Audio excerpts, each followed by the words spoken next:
Welcome, ladies and gentlemen, back to a brand new episode of Kaiju Conversation. I'm your host, Elijah, and joining me as always, the good editor and friend, Rex. I'm back once again. Hello. That was the most unenergetic introduction you've ever done. I'm just saying, you sound like you don't want to be here. Yeah, I do. I'm just sick. Sick of me? Well, yes, but... Okay, I see how this is. Yes, but I am also actually sick. And you're still on here. That is dedication. And you'll probably edit this too, so Yep. props to you. So, before we get into the main discussion today, Rex, outside of being sick and tired of me and the little flu you got, what's new with you? So I've not much has really happened. I've made an order of Mandarake. Oh, actually, I got some DVDs too. I think last time I was on, I mentioned how I'd ordered some Media Blasters DVDs of Frankenstein vs. Baragon, Dogora, and Varan. I've gotten all three of those, but a little funny thing was that I ended up finding out that Varan was not the Media Blasters DVD, but was in fact the Japanese DVD. Yeah, descriptions, man, you need to read them. I've never ordered something online and messed up like that. I'm not even complaining about it too, because well, it comes with most of the same bonus features, unfortunately without English subtitles.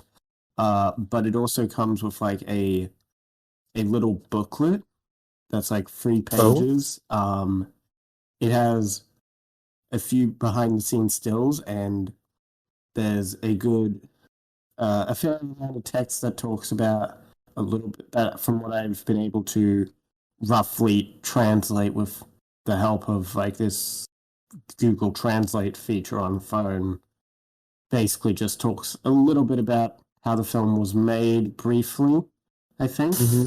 And it talks about Akira Fukube a fair bit. And interestingly, Nice. one of the production still, one of the still images they have is of what is apparently supposed to be a cut, quote unquote, date scene, which is interesting. Interesting. Yeah. So have you watched any of these movies yet? I have watched Frankenstein vs. Baragon so far. Which version? There's three. Conquers the World version, the US version. Okay. With the international dub for some reason. I had to for Nick Adams. Right.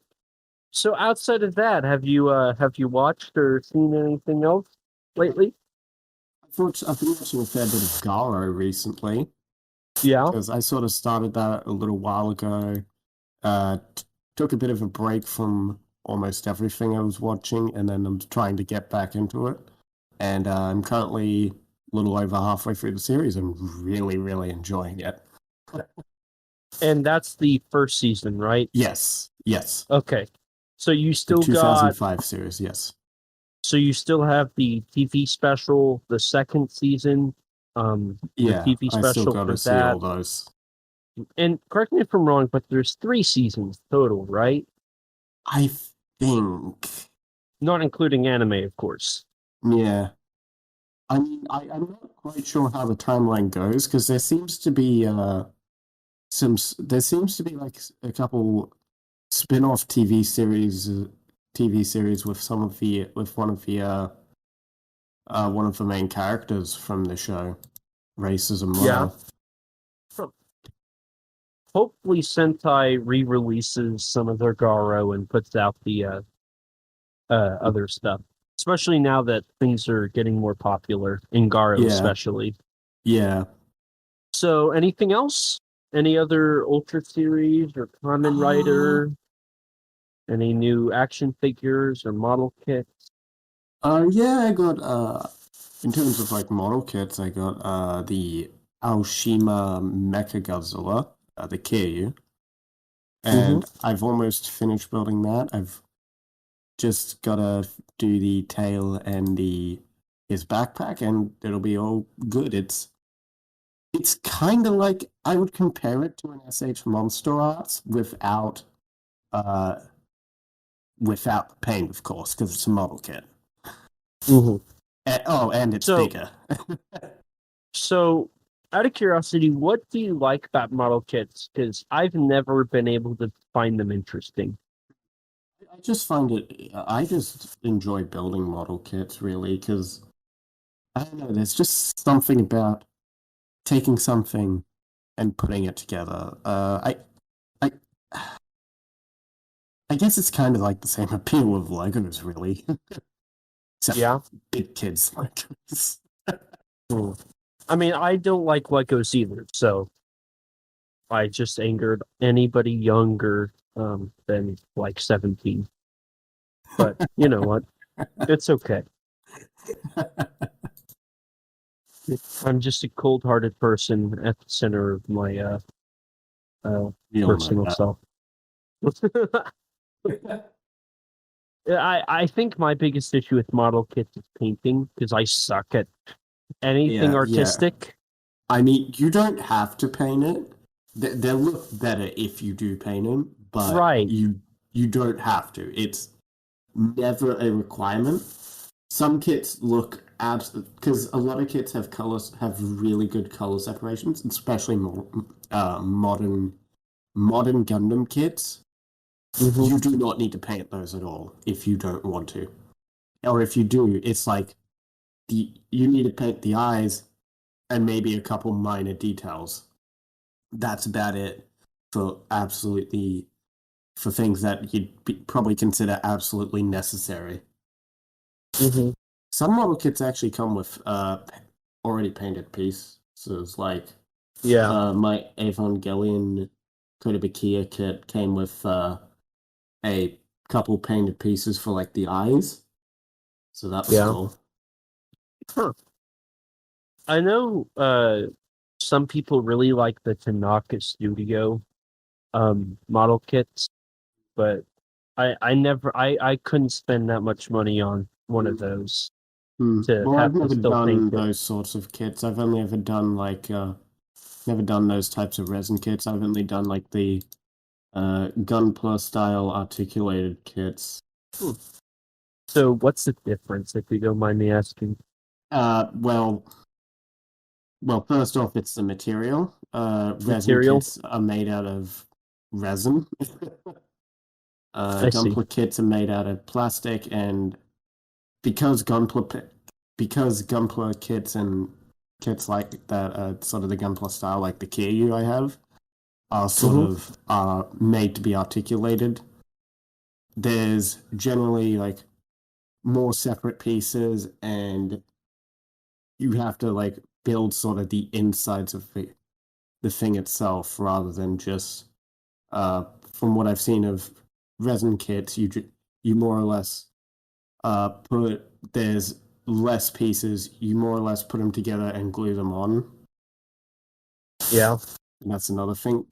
With Gunpla model kits, you don't use glue. I see. Yeah. Interesting. It is a world. Resin kits is a world I'd like to visit someday, but sometime in the far future. And you'll have to inform me of it, because I know nothing about model kits in general. Oh yeah. So outside of that, anything new? Probably the last thing I got to add is that I made an order on Marchand, and I'm pretty excited for what I've got coming. I can't wait for you to share what you got when it comes in. I'm very excited. I wonder if it's a certain art book. It's not, but it is one that's related. Okay. So it's nothing cool. Gotcha. I mean, it's still Takayuki Takeya, and it's got Shin Godzilla. Shin Godzilla, Min Godzilla. Pretty worthless. Oh well. So that's awesome. I guess I can share What about some. you, I guess? Yeah. Yeah. So most recently, I got H-Man and Battle in Outer Space on Blu-ray, the double feature from Mill Creek. I already own the films. It's just I needed it for the collection. Yeah. I Of mean, I still need to get them myself. Yeah. I got Venus Ranger on DVD. What, That's Ranger? another it's Venus Ranger. It's an exploitation Oh. film. Um, Oh. yeah. I got the One Missed Call trilogy on Blu-ray from Arrow. Very exciting. I got all 3 volumes of Phantasm. It's a Toho TV show horror from the mid 2000s. I got Space Ranger, the complete saga on DVD. Once again, a exploitation film. I got the Japanese and US versions of The Legend of the Eighth Samurai. Yeah. I got Tell me how that film Dragon. is when you see it. Yeah, I'm trying to figure out which one I want to watch first, the Yeah. English version or the Japanese one. And then I got Dragon Blue on DVD. Here's my favorite one I got. The Ringu quadrilogy on Blu-ray from Arrow. Yeah, can I borrow that from you and never give it back? No. Um, Let me check here. I got a Gridman action figure from work Really? that's been sitting there for a very long time. Really? Is it like a Yes. vinyl or No, it's from Superhuman Samurai Cyber Squad, but we all know it's Gridman. yeah? Um, it was one where like you pressed a button and like it lit up or something. Hmm. Um, I got Gintama on Blu-ray, the live action film. Hmm. I got Solid Metal Nightmares, the films of Uh, uh Shinya Shinya, Tsukamoto. yes, on Blu-ray Tao from guy from Arrow. Shin Godzilla. Really? Yeah, he is. He plays the Tao guy. Really? Yeah. I didn't know that. Oh, Yeah, that's I didn't awesome. realize until I read an interview with him on Shin Godzilla, and I realized that's Shinya Tsukamoto. Was that a cameo appearance by him? No, he's the guy with the pink towel. Oh, wow. I didn't know that. Yeah. Oh, wow. I also got Tetsujin 28 on DVD, the live action film. Uh, I don't think I talked about this, but I got Virus, the US cut, on DVD, which was a Toho film. I got Yeah. Shinobi Heart Under Blade on Blu-ray. I got Full Metal Yakuza on DVD. I got War of the God Monsters on Blu-ray and VHS, which was very Still exciting. need to order that. Yeah. I got The Great Horror Family on DVD. I got Gun Caliber on Blu-ray. I got Blade of the Immortal on Blu-ray, Versus on Blu-ray, Godzilla 2014 on 4K, Tokyo Zombie. I think that's as far back as I have mentioned. I probably have missed stuff I've purchased, but you know what? It just is hard to uh, figure it out sometimes. But so I got all that. I also have or let's see. I've also watched a few movies. Yeah. Um, I've watched Full Metal Yakuza, a Takashi Miike film.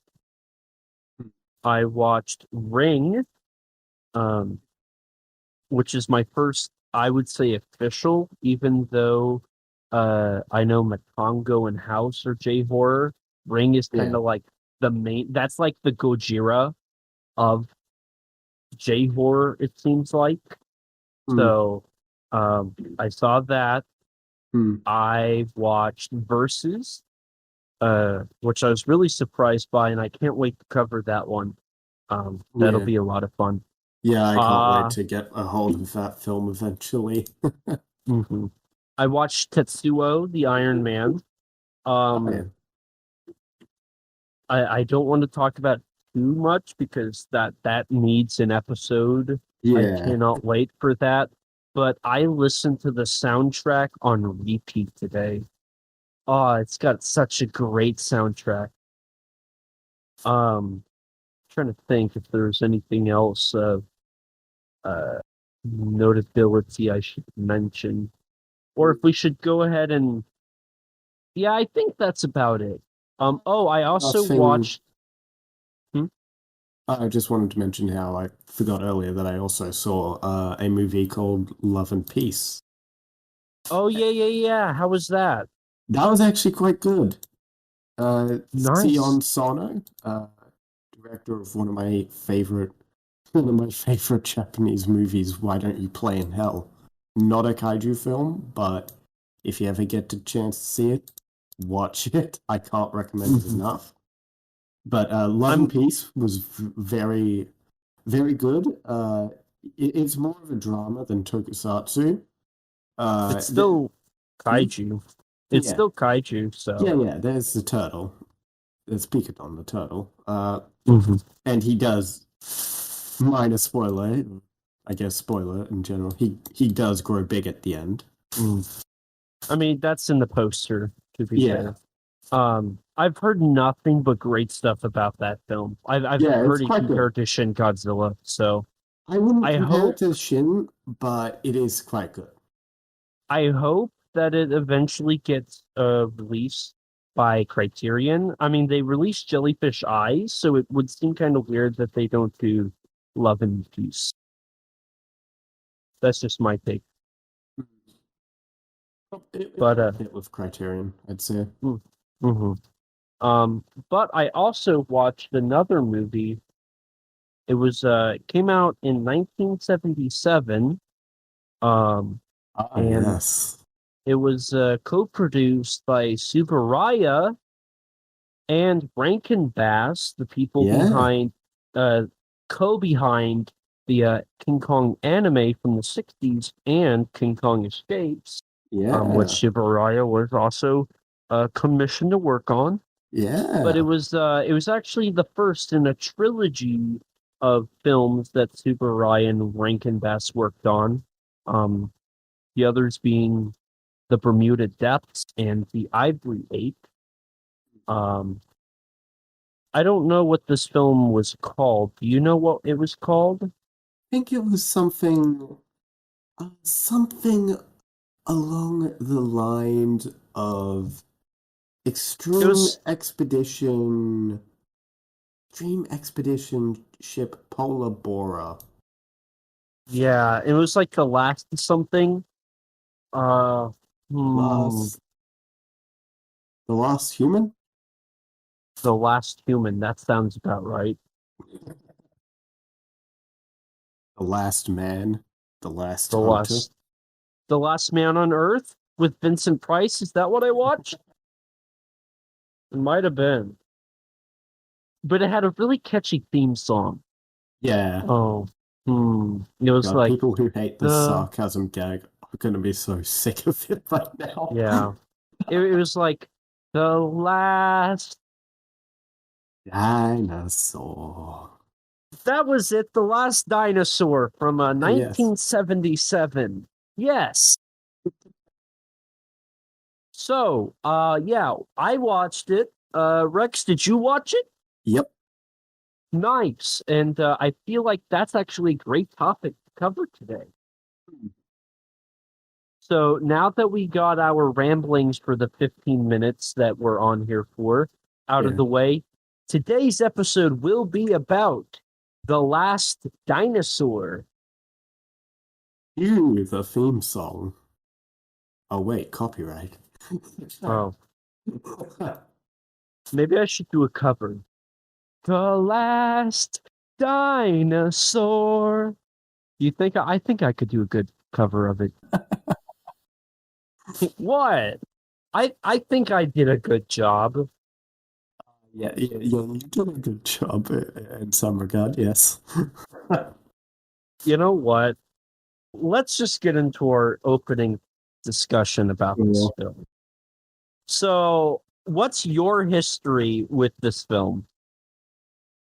So I sort of discovered it sort of because I'm a kid of the modern generation, I discovered it through YouTube videos on kaiju movies and sort of obscure dinosaur movies. Because I like Godzilla, but that love of Godzilla kind of came from dinosaurs. So I think I first discovered it from the Brandon Tenold video that has got to be like a good 6 years old at this point now. Yeah, I never knew I didn't know he covered it until I was doing research today on it. And I thought I watched all the episodes that he did about Tokusatsu. But yeah, no, that was sort of where I first heard of the movie, and I remember thinking, this movie looks a lot of fun. It looks like a lot of fun. It looks really funny. I think I'd quite like it. Not quite in those words, but still. Yeah. And it's been one of those movies that I've been wanting to see for a long time. It's not a film that necessarily looked by any means like a masterpiece, but just looked fun. Yeah. And I'm glad that I finally did get the chance to see it. So, all right. I have a slightly different history because I don't research movies I don't know about on the internet really. Yeah, I'm weird, I know. So I first heard about this movie about a year ago. I was doing it, actually, it was over a year ago now. It's very weird. I didn't realize, or actually, no, it was like, it's been 11 months, something like that. Yeah. So when I was doing Kaiju Quarantine 2, Trash Mountain, we added a movie called Attack of the Super Monsters. It is I see. 1983, I believe, compilation movie that was a compilation of a TV show called Great Dinosaur War, Eisenborg. Yes.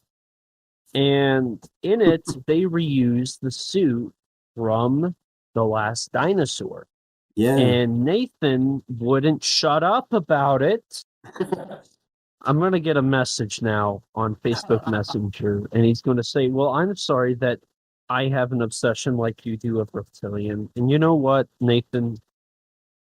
Just no. I, I have no answer because you're technically not wrong, but I deny your claim. Yes, you denied the claim he hasn't even made yet. It's because I'm from the future. I see. Okay. See, he actually took The Last Dinosaur from 1977 and brought him to present day. It's And very exciting. He really is the last dinosaur. But yeah, and that's where I learned. We watched it a few months ago. So I'm gonna start us off, I think, really discussing the film with the facts, and then we're going to really talk about our thoughts on the film. So the film Last Dinosaur was actually originally pitched to ABC in 1975. However, they shelved it because they were more interested in remaking King Kong. This was, around the time 76 was really starting to hype up. But after King Kong came out, they started looking back and they were trying to see what they could do with this idea. And in 1977, we got that with this film. So Rex, let's try and go through this somewhat structured. What did you think of the film's tokusatsu aspect first? Okay, so the tokusatsu, the special effects. I thought overall the special effects looked fairly alright for the time. Not extraordinary, I don't think. Not like Tsuburaya Productions' peak, but they still looked alright. Composite shots looked okay. Sets looked pretty good. I thought the compositing. I thought the compositing was the worst part of this film, to be honest. The blue screen was very obvious. It's only really a major issue with the pterosaurs. Really, I saw it with the T-Rex. I could see it. Yeah, it's there with the Rex, but it didn't bother me as much with the Rex.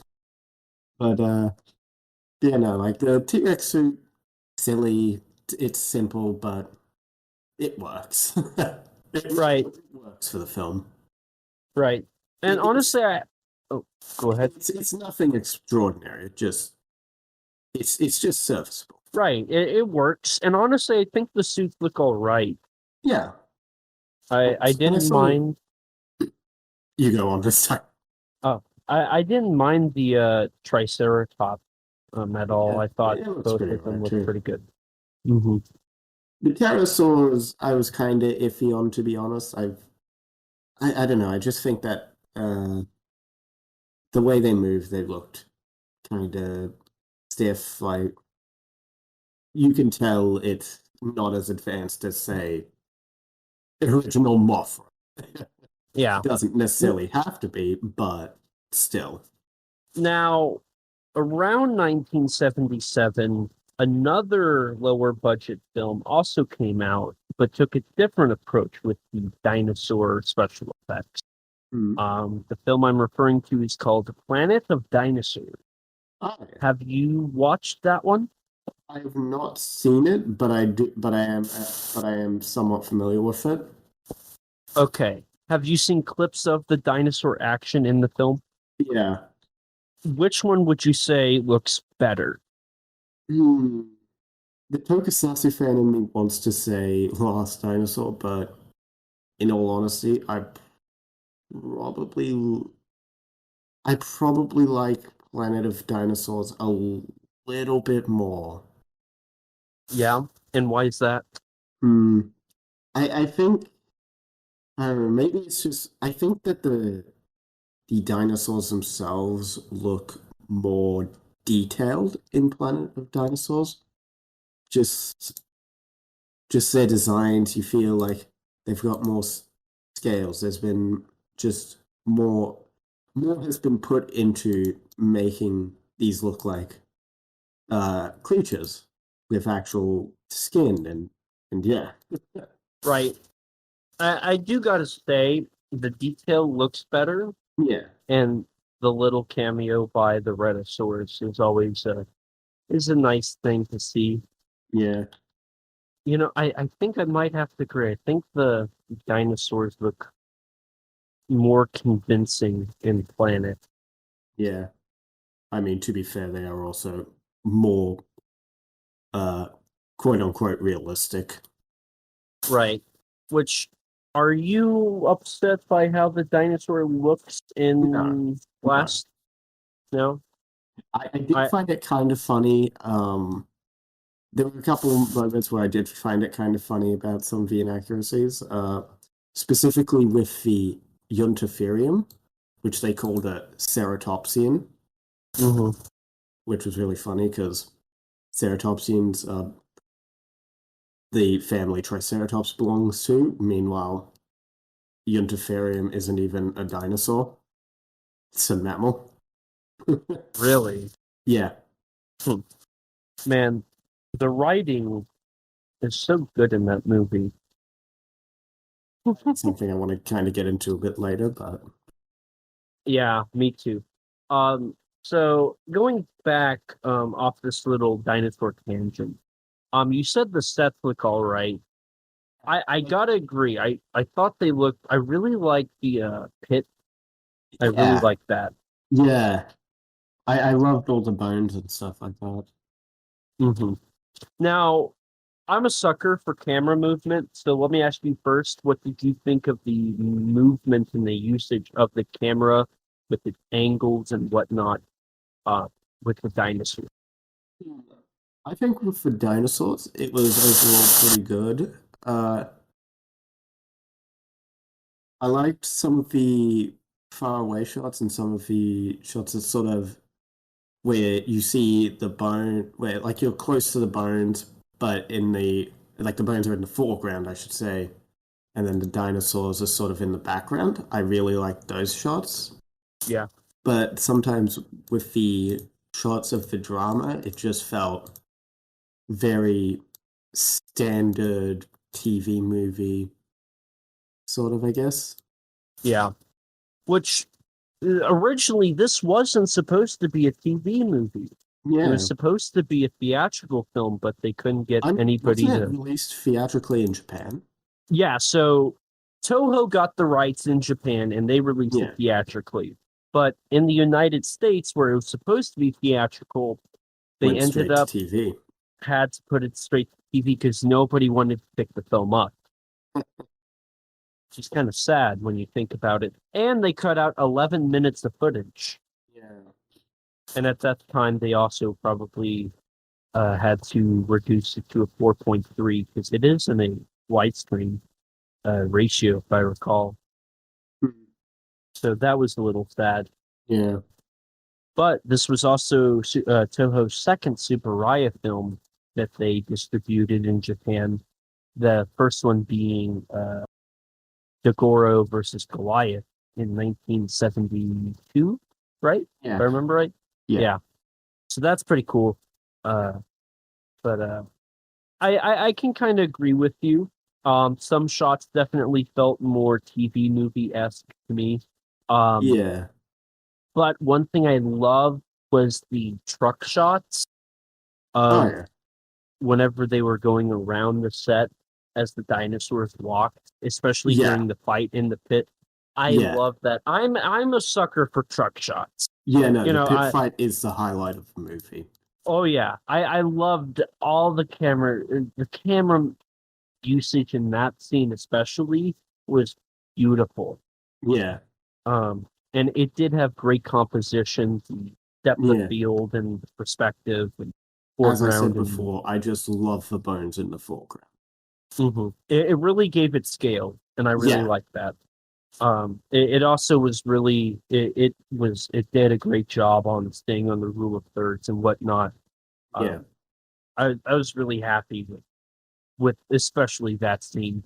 Yeah. But even some of the others where like the T-Rex is off in the distance and where our main protagonists are in the foreground, I thought they looked all right.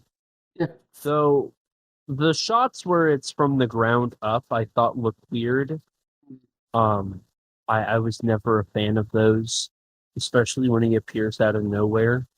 Yeah, that's another thing. It's kind of weird how the T-Rex just appears Yeah. at certain I'd points. like to when Bunta is up in the trees and looking around, the T-Rex's face is just casually like right behind him. right. Or whenever Dr. Awamoto, I think his name was. Yeah. Kawamoto, like he's like, oh, look at this fungus. And then he looks up and the dinosaur's like, huh, get ready to get Quentin Tarantino'd up in here. Yeah. And then in Bunta, whenever he is he meets his fate, it's the same thing happens. He's just like, oh, walking down the forest. Oh my god, it's a T-Rex. And he's dead. I mean, that dinosaur's got to have some superhuman abilities because he is too quiet. It's like a tradition in dinosaur movies with T-Rexes. Yeah. Even though whenever they're on screen, they make the most noise ever. Yeah. Yeah. It's like they have a plot convenience attached to them or something. Yeah. But would you say that it was a step down from what's... So, okay, let's compare this to 10 years prior. So 1967, let's compare it to the other Rankin Bass Japanese company co-production, King Kong Escapes. Do you think Gorosaurus looked better? Yes. And, okay, so why would you say that? I would say...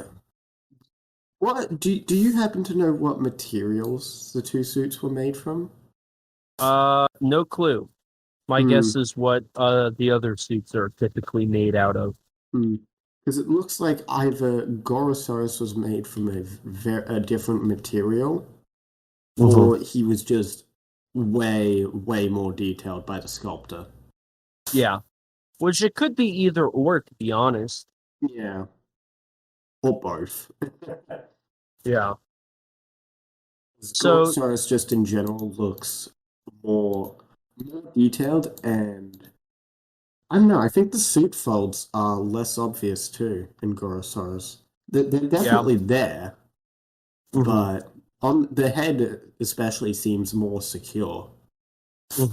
That's one thing I noticed is the T-Rex's head is very awkward. Yeah. And even in some shots, it looks like it's changed. Like, It's in some what? shots, it looks like he's a human, like his head is pretty straight up with his body, and in other shots, it's like bent over like a T-Rex would, like it's the neck is extended and the head's yeah, they get the posture a bit weird. Yeah. But it is guy in suit, so sometimes kind of can't really. It's a bit of an awkward position for a person. Right. But overall, so would you say, so back to the question, would you say King Kong Escapes was better than Last Dinosaur with its effects? Yeah, I think that overall the special effects on Last Dinosaur on King Kong Escapes are just they overall have they just feel and look higher quality. They look better produced. I mean, I would say that the sets on Last Dinosaur can maybe compare to King Kong Escapes to an extent, but the suits, even then, I feel like, and this was something also pointed out, there was a lot of size inaccuracies throughout the film. Oh, like definitely. Sometimes the T-Rex is like really, really big, and other shots he's small. It just doesn't make a lot of sense. Especially when his foot is like large enough to completely smash a person, and then other shots like and the spear. footprints weren't like the footprints at the early portion of the movie were big, but weren't all that big, you know. Right. Or the fact the spear looks very large on him. Stuff like that. Oh, are we going to talk about the best dinosaur in the movie? Which one? The turtle. Ah, yes.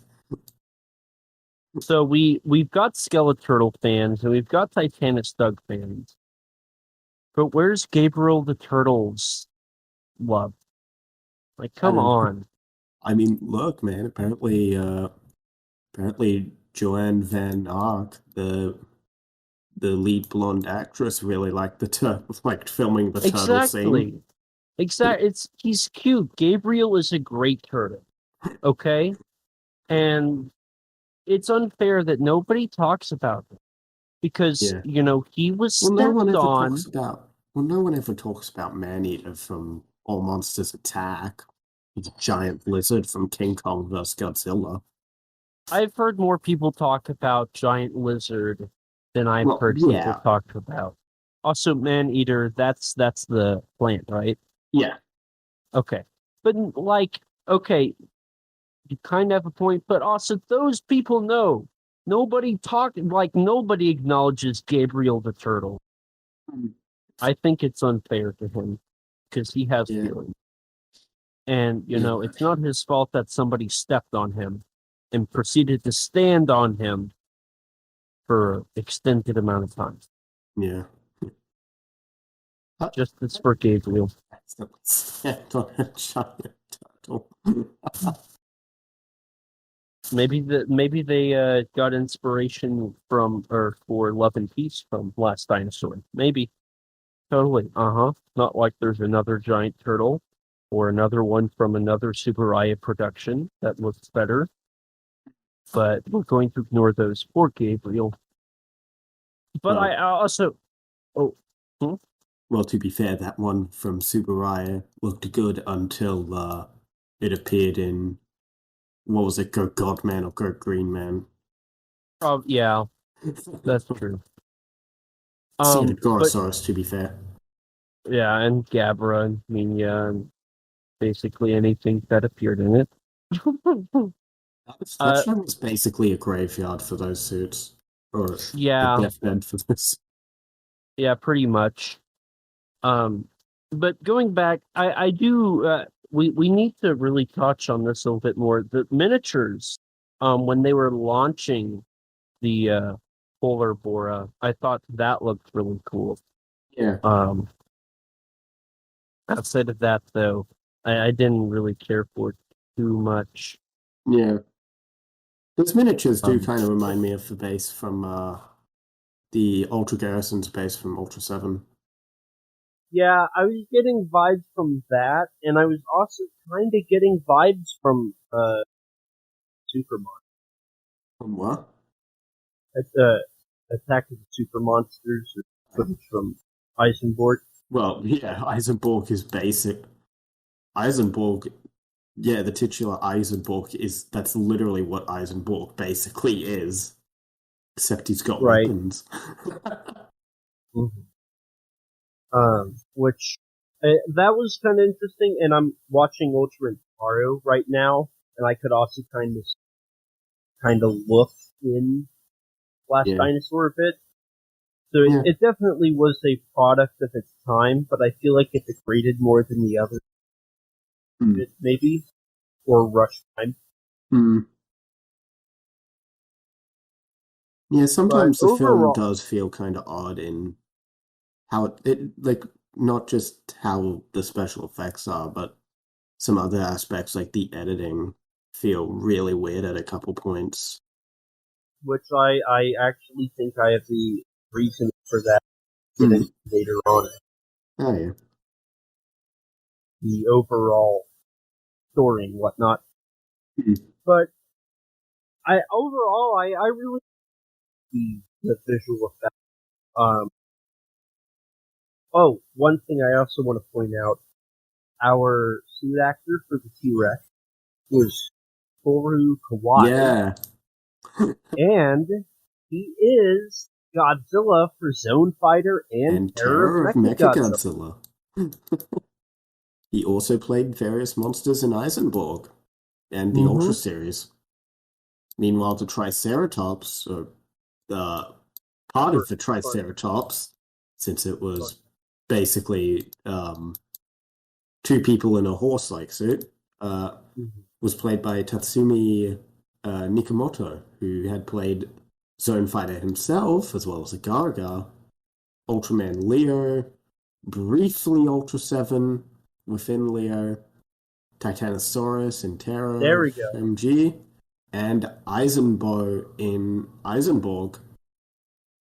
So we had some great suit actors in this, even though I would argue they didn't get to show off their awesome ability too well in this film. Do you happen to know who the lower half of the I couldn't find. is? I was wondering the same thing. I couldn't find any information. Yeah. My guess is they weren't a big name. They were like maybe studio hand. Yeah. Oh, okay. No, I can't wait for it to be Haru Nakajima or something like that. Yeah.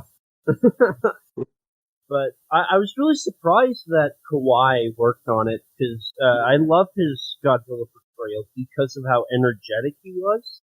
Yeah. And then you see him as the dinosaur, and he's very calm. He doesn't move. I mean, that could come down to the direction he was given. It could have been. It could have been. But that was really cool. Yeah. So that's really all I got in the Tokusatsu aspects. Do you want to get into the lovable characters? Sure, I guess. Because the human characters matter in all kaiju. Yes. 100%. Don't let Wingard tell you otherwise. Exactly. Or Kevin Smith. Especially not Kevin Smith. Okay. On the count of 3, we're going to say our favorite character in this movie. 1, 2, 3. Aston. Gunka. Oh. Okay. Why is Maston your favorite? I think Maston's my favorite because I don't know, the writing for him just seems odd to me. Like, well, first off, he's portrayed by Richard Boone, and Richard Boone just gives a really great and really funny portrayal of the character. That's true. I love lines like "you ding dong." You ding dong! I love that. The writing in this movie is hilarious. It's so campy. Yeah. It's also just that Maston feels like he's supposed to be written as a villain, Yes, but he's that's why I not. don't like him. That's why I don't like him. Is at the beginning, like he tells the lady he had in his personal jet, like maybe you can bite it when the going gets tough. And then he's like, anybody who doesn't want to go on this mission, speak now or forever hold your peace. And I was like, that's really like that's very that those are completely different ends I mean, of he's the also the character. one who's screwed them over with the rescue, basically telling like the mainland, if we don't come back, don't go looking for us. Mm-hmm. And then he's of course trying to hunt the quote unquote last dinosaur. Mm-hmm. But see, and I was so confused um with the whole like he's rich.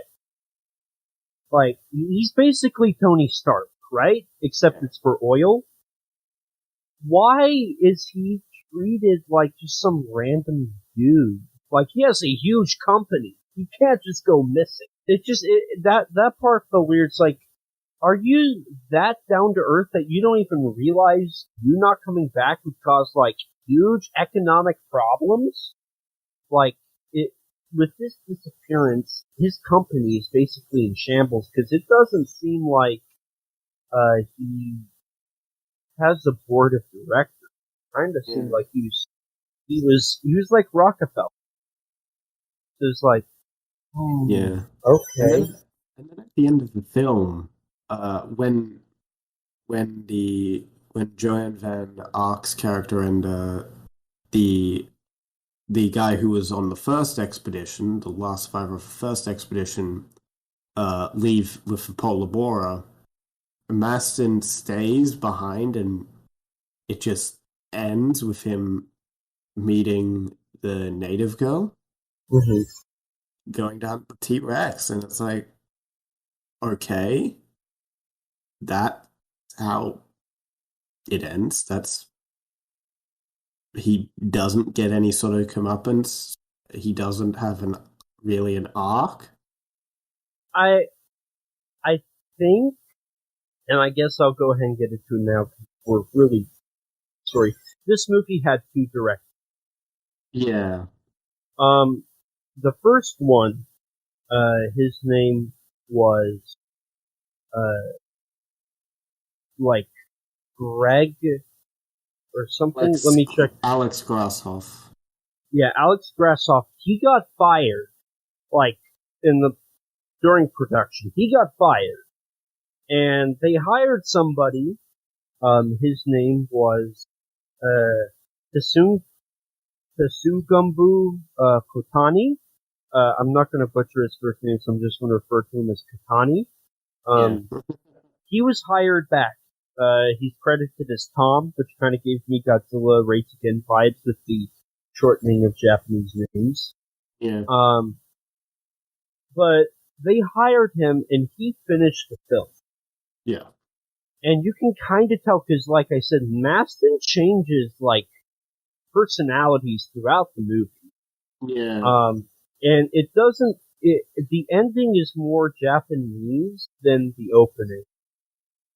yeah, And it, like, you can tell that there was somebody different calling the shots towards the end of the back half of the film was very much a different, yeah, um, which, Katani also went on to direct Bermuda Depths and The Ivory Ape for Tsuburaya / yeah. Rankin. So, I mean, it ended up working for him because he got to do 2 other Tokusatsu films, but you can tell that Yeah. I mean, there's there a was fair few things that kind of just are there, but don't really end up being relevant, like the native people on the island. right. They're just kind of there, Yeah. Like there's and build up for them, there's a scene with them, and then there's that one girl who sort of gets attached to the reporter, and then just Maston shoos her off and then goes hunting with her at the end. mm-hmm.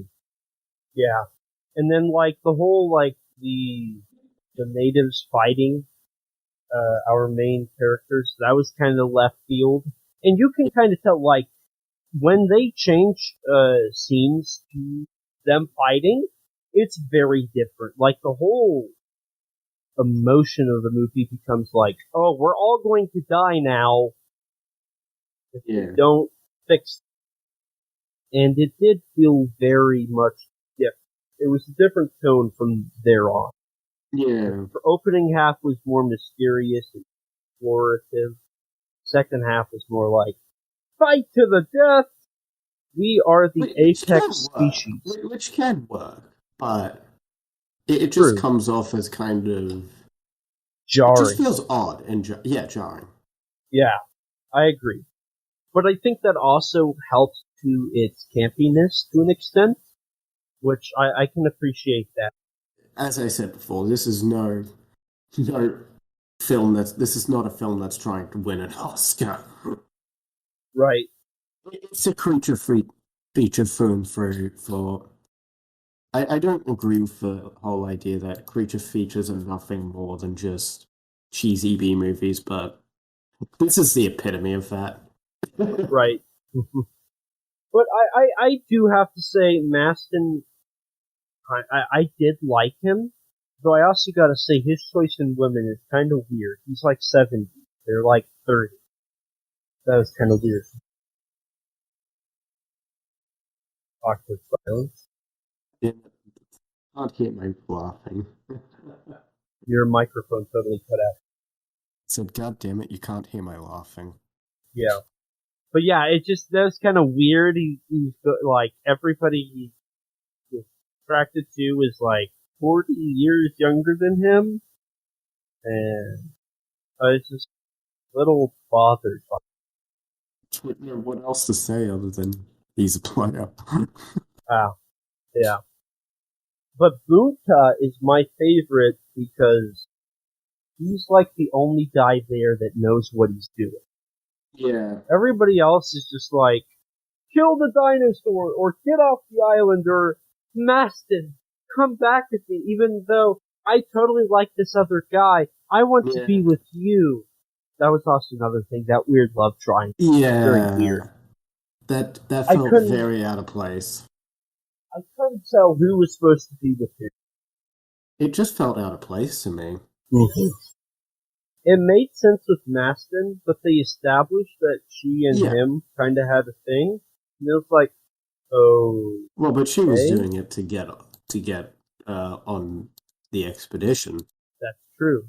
The Boots I really like, and I really wish we could have got more of Kawamoto because of the actor. Yeah. Tetsu Nakamura. Actually, this was not his first rendezvous. Do you know his filmography? I got it here, but I'm just curious. I don't believe so. Fill me in. Okay. So he was in films like The Mysterians, The H-Man, The Human Vapor, Mothra, The Lost World of Sinbad, Atragon, Latitude Zero, Space Amoeba, Submersion of Japan, and another U.S.-Japan co-production film, The Manster.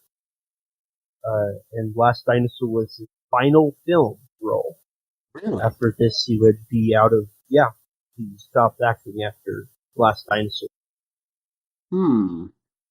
So, he was very much into Tokusatsu. Yeah. Even though he actually wasn't born in Japan. He was born in Canada. Mm-hmm.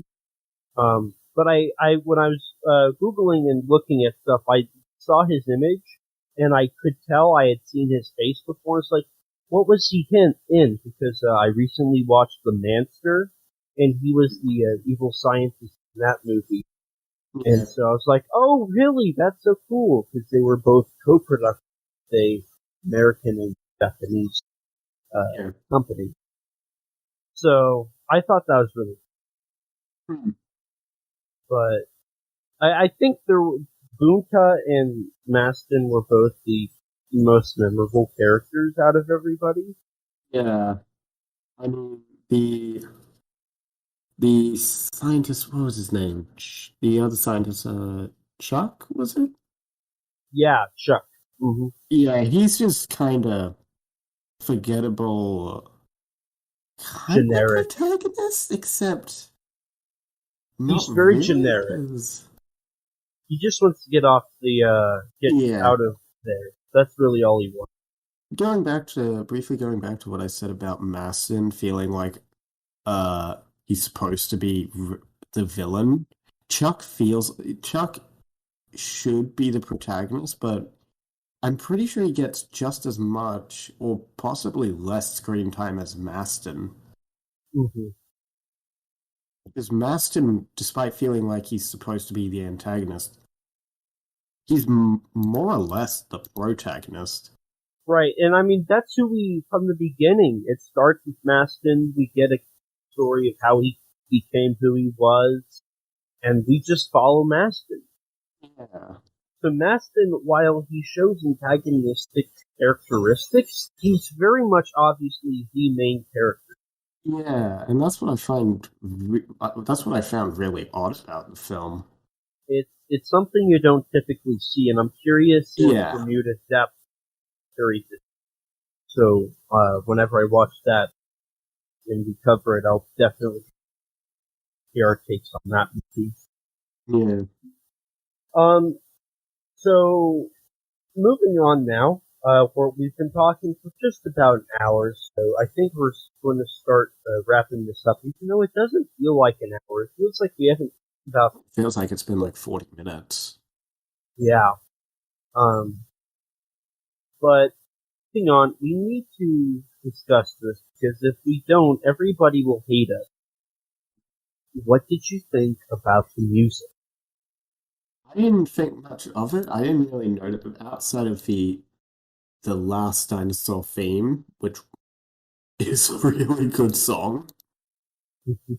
But I didn't really pay much attention to music. I'll fully admit I don't pay much attention to music on my first watch of most movies.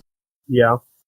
It's usually around like my second or third watch where I really start to pay some attention to it. Like I usually remember like a couple select moments, but not every film I really remember all that much. Right. Unless it's scored by Akira Ifukube, I guess. Mm-hmm. Or Bear McCreary. Yeah. Or Sato. Or John Williams. Alexander Fisk.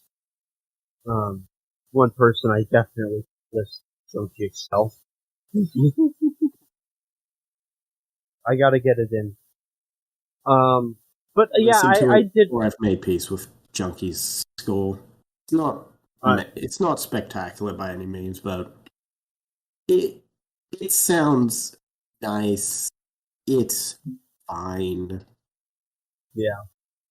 Just but not if very you want to cool. hear more talking about that, check out our last episode where me and Michael talked about that and yelled and argued. God damn, that was a fun episode to edit. So yeah, and it's a fun song. The last four. I know at G Fest every year that's one of the songs they play before we all depart. Mm-hmm. Really? At the ending ceremonies. I think it's Stan High has a compilation of music, so like We're All to Blame, The Green Slime, and like when Last Dinosaur comes up, typically, like, a bunch of people just get in a circle and, like, they start swaying together and they're just like, the last dinosaur! My like, God, singing with that's it. awesome. And with We're All to Blame, they all do arrogant shake their hair. It's wild. God damn. Yeah, can we swap lives? I need to see this. I'll record it next time for you. Yeah, please do. Please do. Actually, I might have video somewhere. I'd have If you have it, please send it. So overall, what would your review be for The Last Dinosaur? Well, my review.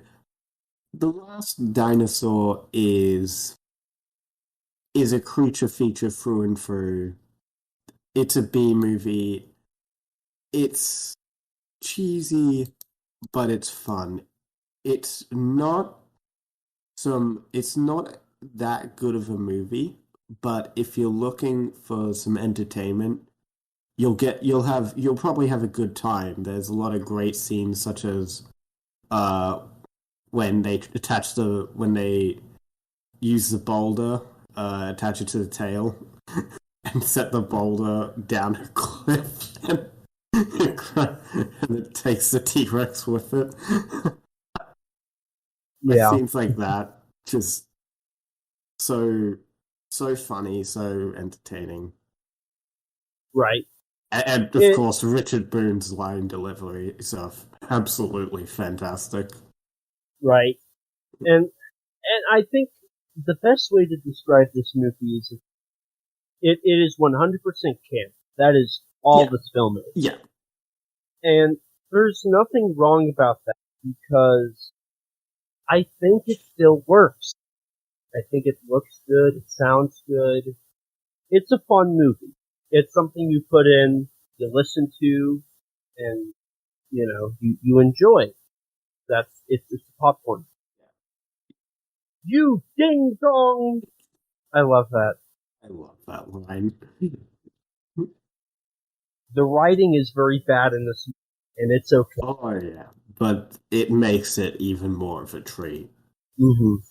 Also, I didn't mention this, but there are a lot of scenes where you can, well, not a lot, but in the opening you can actually see him masked in his sunglasses. You can see the camera in I didn't the actually reflection. pick up on that. Yeah, I saw that. I'm like, wait, hold on a minute, go back, zoom in, enhance, and yeah, they're like in a completely different room that's got like different light, and you can see three people in a camera. See, the doctor, and then when it cuts back, it's like they're right up against the wall. There's one thing, and yeah, that's me nitpicking, but it was like, oh, I gotta bring that up. Actually, you did say something about editing. Did you want to go on a little tirade about your issue with the editing? There's a couple points in the film, mainly the early part. My biggest example for this is probably the scene where Maston is talking to the press about, when they're doing the press event. Yeah. Mm-hmm. And when Chuck starts talking, it just cuts to a guy in a room narrating over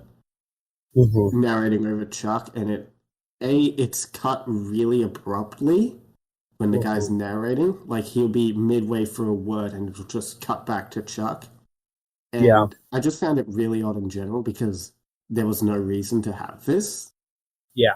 It didn't add anything to what was being said. It was just reiterating what Chuck was saying and also kind of actually hurting it because sometimes it would overlap and I wouldn't actually hit what he was saying. Yeah, I did notice that too, and I'm actually happy you brought that up because that scene in particular was really weird. How it, yeah, There was one other scene I wanted to bring up, but I don't quite remember the details. I just know that when his gun gets jammed, there was something in that scene that was like weirdly edited, but I can't remember what it was. Hmm. I'm gonna remember Was it later and be annoyed when I'm editing this. was it with Punka and how he was going after the dinosaur? I don't think it was that. I'm pretty sure it was Maston. Pretty sure it was with Maston. Could it have been when they were like running away or something? It was when he's trying to shoot the T-Rex, and it's like just before his gun jams. Right. Oh, actually, speaking of that, one thing, if Maston can't shoot something that's moving at the speed that T-Rex was, then how has he killed all the stuff he... Like, he was tracking and That following that T-Rex is head. very, very big. Right, yeah. It's gotta be the biggest thing he's ever Right. tried to kill. So how is it moving the way it is? And he's keeping up with it, as we see in his little, in the scope there. Like, he's pretty keeping on it, like, It's so also weird. really funny how he just screams how he can't when he can't get a shot, and he accidentally fires his gun. Yeah, That is really funny to me. yeah. That scene was kind of weird now, but that had a lot of weird moments. Yeah. And oh, yeah, and there was one other thing I wanted to mention. So Rex, you probably can tell. I can't remember off the top of my head. So when you shoot somebody saying something, and then in post production you have them say it again and you dub it over. What's that called? ADR. ADR. There were tons of ADR problems in the first half of the movie. I was listening to it and I was wearing my headphones, and like when Maston was talking, like when he was on screen, it was crisp and clear. But then, like when it wasn't him on screen, like there's a slight echo, a little bit of noise in the background. That's a little jarring. Um, They probably had to do that due to the conditions of where they were shooting and because they shot on location. that's true. That's very true. Apparently, it was the on location shoot was kind of hell in some regards. I imagine. Hmm. Though there are moments where you can tell that the cast is having a lot of fun. Yeah. Like that scene where they just are all laughing. Hmm. And I think you can tell that the people working on it enjoyed it. Yeah, And I think that's what makes it really good. yeah. It's not just a project that's being made. Well, it is being made because like money, Right. but the people behind it aren't just doing it for that money. They're also at least enjoying it and having fun with it. Exactly. And I guess I'll go ahead and give my final thoughts and we'll start wrapping up. Um, but overall, it's a fun movie. It's camp to its core. You know, can't be bored by this. It's a fun movie. It does. Yeah. It's got some fun shots. It's got beautiful work with the camera in some shots. Then again, I am just a sucker for those truck shots, and I will keep saying that over and over. When we cover Terror of Godzilla, I'm really starting to like those shots myself. good. When we cover Terror of Mechagodzilla, I'm going to go on a 5-minute rant. I think it'll be longer than 30 minutes, personally. 30 minutes? Yeah. Okay, we'll see. When we get there, we'll have to time it. But actually, I talked about it on Kaiju Weekly. I think I did go on for like a few minutes. But yeah, I love those shots. The cast is fun. It's got a fun soundtrack. Effects are less than stellar, but you know what? That's okay. Yeah. It's fun. Overall, if I had to be critical, I think it would get like a 1.5, 2 stars. But I'm gonna give it like 3.5. It's a fun watch. We don't have many non-Ultra Tsuburaya stuff over here. Literally, it's Last Dinosaur, Bermuda Death, Mika Droid, Super Monsters, everything else is Tsuburaya. I've only watched 3 of those, and I've had the most fun out of that. I still need to see Bermuda Depth, but Last Dinosaur is the most fun Tsuburaya movie that's not Ultra. Yeah, I really enjoyed this movie. Personally, I can't see myself giving it 3.5 stars. I just see myself giving it 3 stars. Not quite sure why, but it just doesn't feel like a movie I'd give 3.5 stars. It's kind of hard to explain, but yeah. I mean, we're not really supposed to, we're not a review, or we're mainly, discussing its production and what we thought of the movie. In the end, I feel like the stars ratings, that's what you take out of the show. I don't know. That's the part that I put least amount of effort in. Yeah. I find the production. It's just an easy way to sort of summarize our thoughts. So I think with that, I'm gonna go ahead. I'm gonna start doing this thing where I'm gonna tell you guys how you can watch this movie, these movies, because as this show is kind of a journey through my love of Tokusatsu. As I kind of get into it, it's also a journey through Rex and hopefully you guys.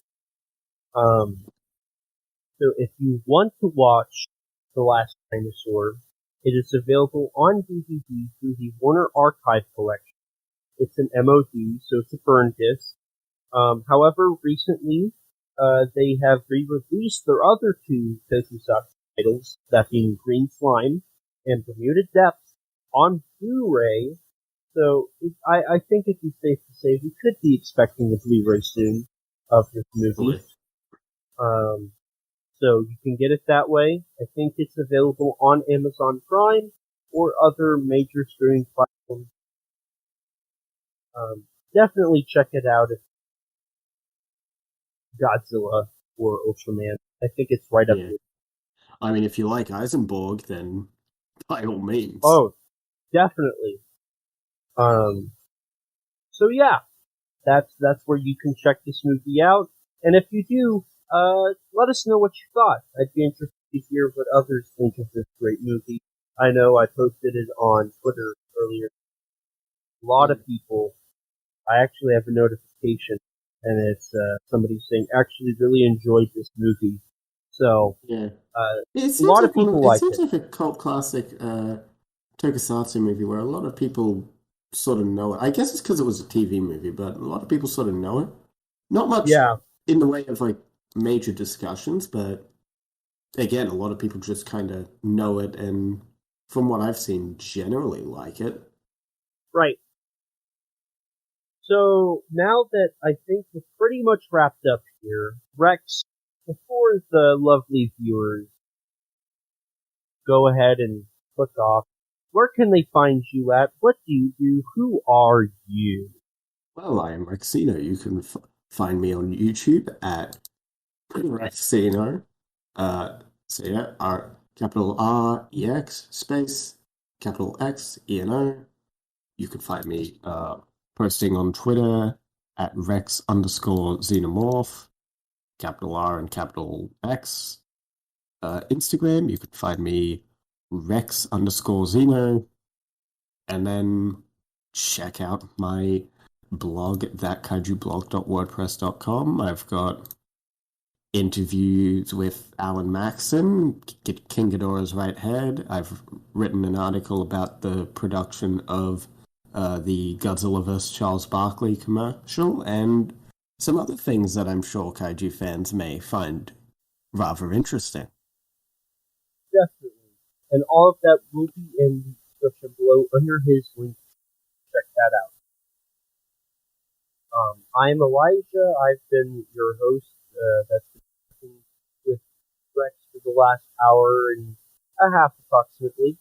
Um, you can find me on Twitter at EP13 Productions, capital ETT,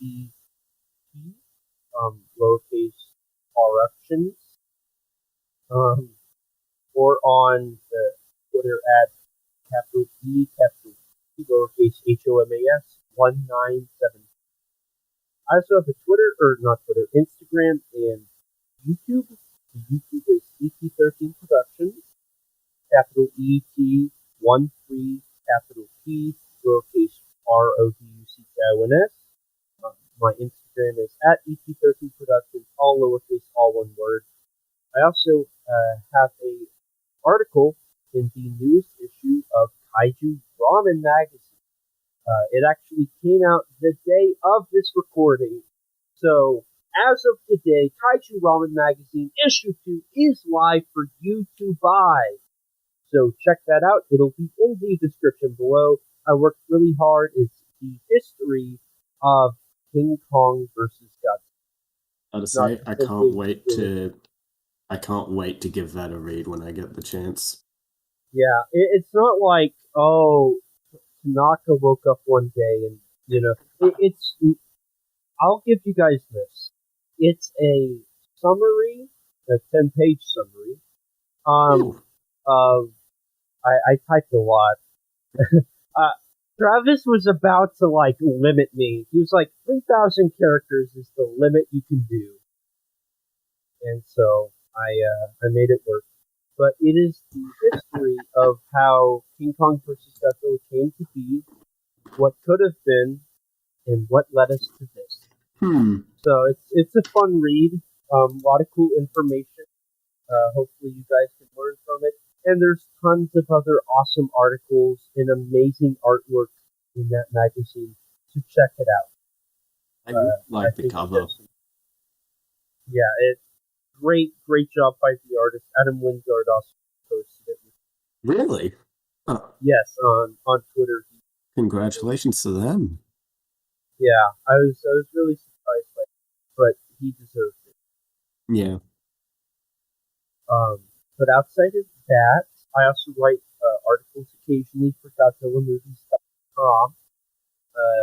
So far, I've only done one to report on Ghidorah 91 and Mach 2 going out of print. One's a Criterion review of Godzilla, and one about the history of home media with Gamera. I'm hoping, because there's a little bit I'd like to change in there because it's out of date now. Hoping in the future, maybe I can get it in Kaiju Ramen issue. I don't know. We'll have to see. That's completely up to Michael and Travis, if they wish to do that. I've already rewritten it, so it's just sitting in my Google Drive, waiting to find a new home, whether I republish it on Godzilla Movies or something like that. But yeah, check those out in the description below, as I said. Yeah. As for the podcast, and please, anybody who's able to, please rate us on iTunes. Recently, we were bombarded with a bunch of one-star reviews. There was nothing, so I can't take that criticism. But I've also heard from a few other people that they've gotten some review bombs. So if you guys could please give us a 5-star review. You can say whatever you want in the description, as Michael says. Just give us a 5-star review. That would be awesome. Love to see that feedback. We're always open to criticism here. Yeah. If you don't have an Apple device, I don't blame you. I don't. Tweet us. Tell us what you think on Twitter. And follow us at AAIJQ_CONVERS. If you don't have either of those, you can like us and follow us on Facebook or Instagram. You can send us a review that way. Or if you're like me before podcasting, you're very lucky. If you don't have social media, you can email us at kaijuconversation@gmail.com. All lowercase, all one word, you know the drill. And as always, we'll read your reviews on air for everyone to hear, as long as you put something. I can't read nothing, so please put something. I feel like I'm being too much of a jerk, and like I'm gonna get a 1-star review because I'm sounding something. You're right. I'll write it right now. We also have merchandise on teespring.com. We'll eventually have exclusive artwork. That's to be determined. I'll figure that out eventually. But if you want to sport our Rockin' logo, check it out. And if you'd like to chat with me or Rex or other people and hear their opinions and share your love of Tokusatsu, join our Discord server. Today we hit 1,000 members. Yep. 1,000 people. And we've got people from Japan, from Scotland, from Brazil, Spain, United States, Australia. Australia. We have UK. such a great, diverse group of people. You know, all different genders, all different ethnicities. All different We backgrounds in life, really. It's such a diverse group, and I'm proud to say that we are a good group. We've had some great conversations. Everybody's very happy. And I'm honestly, I couldn't be more proud because there's a lot of good people. I appreciate them for being awesome. Thank you so much for watching, and remember, life's too short, not talk big. Bye, guys!